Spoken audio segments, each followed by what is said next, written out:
Time for the show. Everybody on stage. Hi guys, and welcome back to my channel. Hope you're all well. It's been a while since the last upload to my channel, which was probably a reaction. I started off doing reactions, but I've had a long think about it, and I'm going to try and do some regular movie reviews on this channel. So I hope that's something you're all into. Hopefully it's something that I can bring to the movie scene. My honest opinion on the films that I watch. Films that I've seen probably before, that I'll probably go over, and new films as well that I've not seen. And today is going to be a film I watched yesterday, which absolutely was the first film in a long time where, sorry about that, where I've actually been quite disturbed and actually woke up in the middle of the night having a nightmare from this. I literally dreamt about the film. It was The Terrifier. I'd not seen this film before. We saw it, went to bed and put it on upstairs, watched it all the way through in detail, and I have to say I was absolutely ridiculously frightened of Art the Clown. Oh, it's not his first appearance, actually. I did a bit of research, and he has been in a few films previous to that, which I might end up watching and giving a review. But this film was released in 2016, and it is almost a slasher film in the end. I'm not quite sure how, but the story, I mean, the main focus is on Art the Clown, obviously, and this guy is absolutely just so disturbing. It really is disturbing compared to, say, Pennywise. He's not got he can't hold a candle to Art. Oh, I mean, even talking about and naming this person, it's just insidious. It's insidious, guys. And I would go and check this film out if you've not seen it already. Obviously, with Halloween coming up, you know, it could be a good idea to dress up as somebody like this. It basically starts off with two friends who have probably been on a night drinking, who see him in the distance. He gives them a wave, he vanishes. They both go to a restaurant to order pizza, and he walks in. And he stares one of them out, Jenna Cannell, who plays Tara. She stares him out as well, and it's absolutely horrifying. It's horrifying because the music is on point as well with what's going on, and you know that there's some. He doesn't do anything, but you know he's going to, and you know that they should just get away from this guy as soon as possible, and they don't.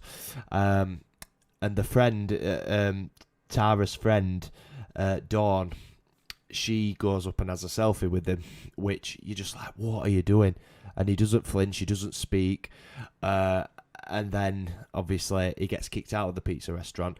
And then it goes into this, like, almost abandoned house where Tara needs the toilet.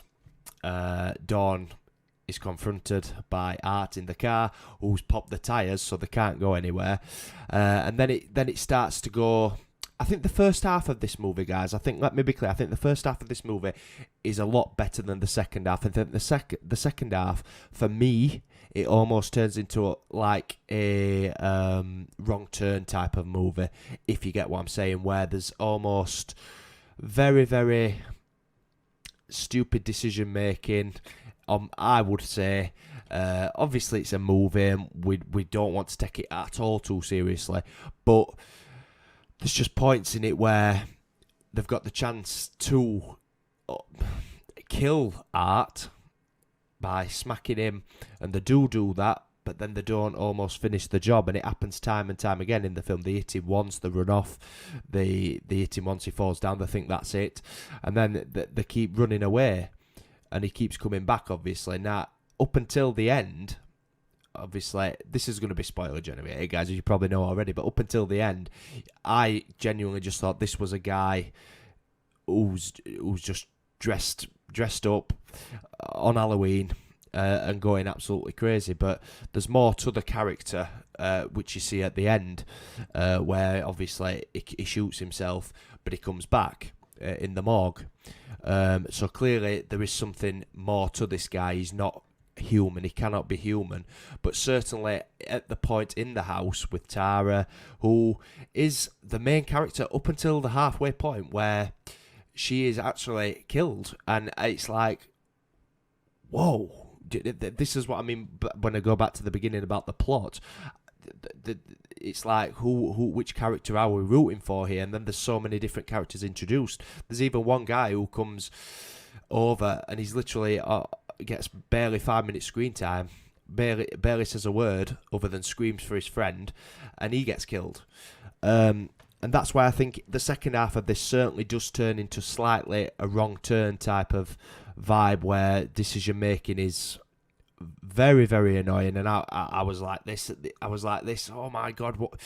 It does get that kind of frustrating. But overall, I do think the film is actually a half decent film. And the new one has come out as well, so I'm probably going to have to check that out and give it a watch, because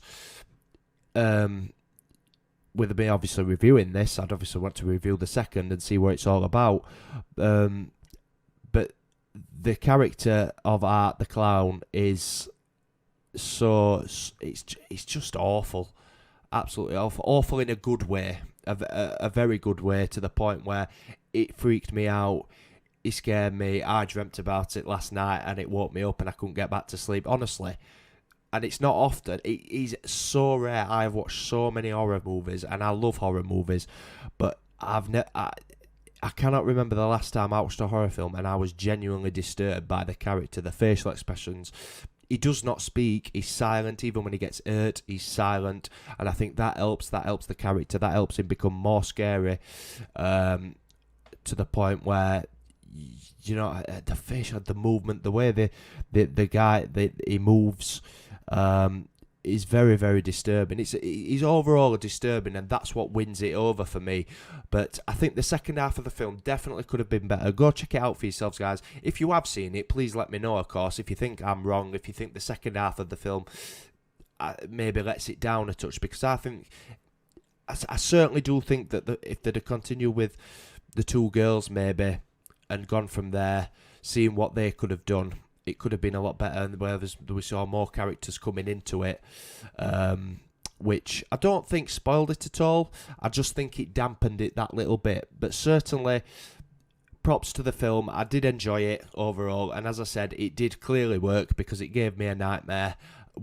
Maybe it might tonight as well, considering I've had to rewatch a few scenes to be able to talk about it with you guys. But go and check it out if you've not seen it. Really go and check it out. I'll give the film a steady B.